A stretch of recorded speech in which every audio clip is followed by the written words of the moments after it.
Yo, what's good everyone? Coach D here with the Shift Method Personal Training. Hey, you guys can believe it, it's already December. 2025 is literally about 3.5 weeks away. And so I know that can feel really crazy, really anxiety driving for a lot of people because maybe you didn't accomplish your goals this year. Maybe you had started and you kind of fell off track and now you're like, shit, what do I do? Well, don't worry, Coach D's got you covered because today I'm gonna give you some practical examples how to be active with the last couple weeks of December, so you can kind of jumpstart the new year and already be on track so you can crush your fitness goals. And as always, if you guys enjoyed this video, please be sure to like, comment, share, and subscribe. Really appreciate y'all helping me out here with the algorithm gods. Let's go ahead and jump into it. So if you didn't see my last video, I'm gonna go ahead and link it down here where basically I gave y'all some of my top tips to kind of get active now that the holidays are coming up, right? It came out a little bit before Thanksgiving. And obviously you got Thanksgiving, Christmas, Hanukkah, and the New Year. And so I gave you some kind of big picture ideas of what you can do to actually get active now to work towards your health and fitness goals. And so what I wanted to do with this video here is because you only got about 3.5 weeks left of the year, I wanted to give y'all some practical examples, specific workouts that you can do given your situation this holiday season and how you can get active, get a couple of weeks of wins in, and that way come January 1st, you're already set and ready to go for crushing those goals. So basically what I'm gonna do is I'm gonna break up the different categories of people over the holidays, and I broke them down to 4 main categories here. And based on the category you're in, I'm gonna give you my suggestion from a coaching perspective on what you can do at the gym to maximize your time, your efficiency, and of course, again, set you up goals-wise for the new year. My first example is someone who has a lot of time over holidays. This is gonna be maybe for some of my college students who are coming home for the break, maybe some high school students, or maybe if you're someone who has time off and you actually get to stay at home and you're like, wow, for the first time in a freaking year, I actually have a couple of weeks to myself where I can actually start working out. So if you've got that description and you're someone who actually has a gym membership or access to some kind of equipment where you can go and work out, my recommendation is gonna be to do 2 to 3 full body workouts per week, following kind of this rep scheme of doing about 2 to 3 sets, 6 to 12 repetitions, trying to get about 6 exercises done every single workout. And what I like to do them in supersets, meaning I'm doing 2 exercises back to back, generally alternating an upper body and lower body exercise. That way, while one part of your body is working, the other is resting. It makes you more time efficient, it keeps your heart rate up, so it's kind of a sneaky way to get some cardio in. And of course, you don't have to be in the gym for an hour and a half. You might be in there for 45 to 60 minutes max. So again, we're gonna do 6 exercises here, so 3 supersets in total. Our first superset is gonna be goblet squats and cable rows. What's really nice here, you just gotta bring a kettlebell or a dumbbell over to your seated cable row machine. Hell, you can even do box squats if you need to modify the exercise a little bit. And you can go ahead and do your squats, working your quads and your glutes, and as soon as you're done, you put that dumbbell or kettlebell down, you pick up the handles and you perform those seated cable rows, and then you rest before doing your next set. Next, we got some dumbbell bench press and some RDLs. Dumbbell bench, really great way to work the chest, the triceps, and the shoulders. And as soon as you're done there, you're already probably by the dumbbell rack, so go ahead and grab some of those heavier dumbbells to start doing some dumbbell RDLs. Show a little bit of love to the hamstrings and the glutes. And then lastly, we got to do some single leg work and some core, of course. So we're going to do some dumbbell step ups. Again, you can set the step up to a little bit lower than knee height. Obviously, the taller it is, the harder it is, or you can make it a little bit lower if need be. And then we're gonna do a plank. You can either do this from an incline position on the bench, or you can do this simply flat on the floor, keeping your back nice and flat, hips are staying tucked. Now, my second category of person is what I call the homebody. So maybe you actually do have some time off like the first person who has a lot of time on their hands, but maybe your time is a little bit more condensed. Maybe you got a lot of family coming over, maybe you're busy with kids or with your spouse, whoever. And so, yeah, I can do some stuff at home, but I don't have as much time, and maybe you don't even have any equipment. So what can I do in that situation here? So I'm gonna give you some examples of what you can do doing body weight exercises, so that way you can still be active during these next couple of weeks. So again, my recommendation here is gonna be getting at least 2, ideally if you can, 3 workouts. And again, these are gonna be full body, but instead of supersets where you do 2 exercises, you're gonna do circuits. So you're gonna do 3. So it's a little bit more time efficient. Maybe you're only having to work out for 30 to 45 minutes. So that way you're in and out of your workout real quick, so you can get back to doing whatever else you got to do, arguing with relatives, right? Debating politics, whatever it is you do over the holiday season. And what's really cool, again, about doing full body circuits, yes, supersets can raise your heart rate up a little bit, but circuits are really going to raise your heart rate quite a bit. So you're getting a nice benefit of doing a little bit of cardio and resistance training using your body weight.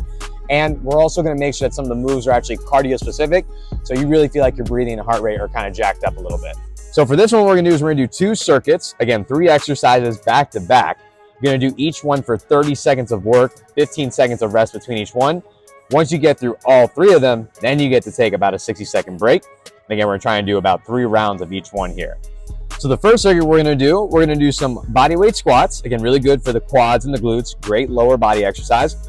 Then we're going to pair that with some push-ups. Again, you can do this from an incline position, have your knees on the ground, or just do the traditional where, again, like the plank, you're keeping your body nice and flat. And then finally, a little core work, we're going to do some sit-ups where you're trying to get your forearms all the way up to your thighs. And of course, if you are having trouble with that, you can just regress it down to a crunch.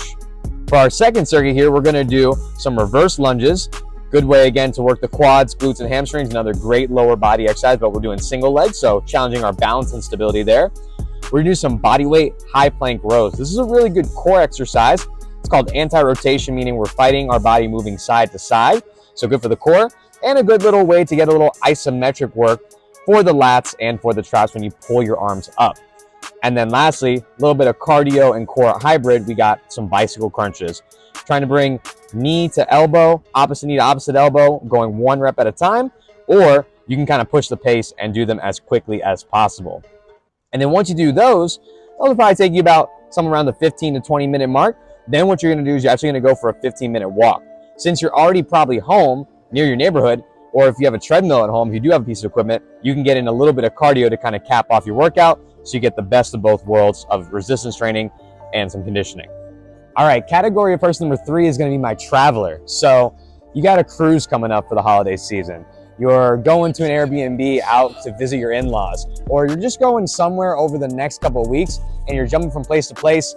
Maybe you're in a hotel gym, and so you have access to like some equipment, but not what you're traditionally used to, and your schedule's just kind of all jacked up. So what do you do in that situation?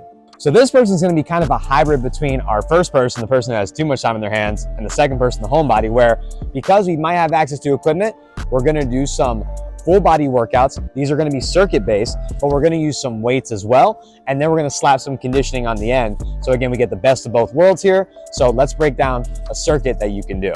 So again, because you're traveling, probably don't have as much free time. So if you can get 1 to 2 times a week of these full body circuits, that's going to be awesome.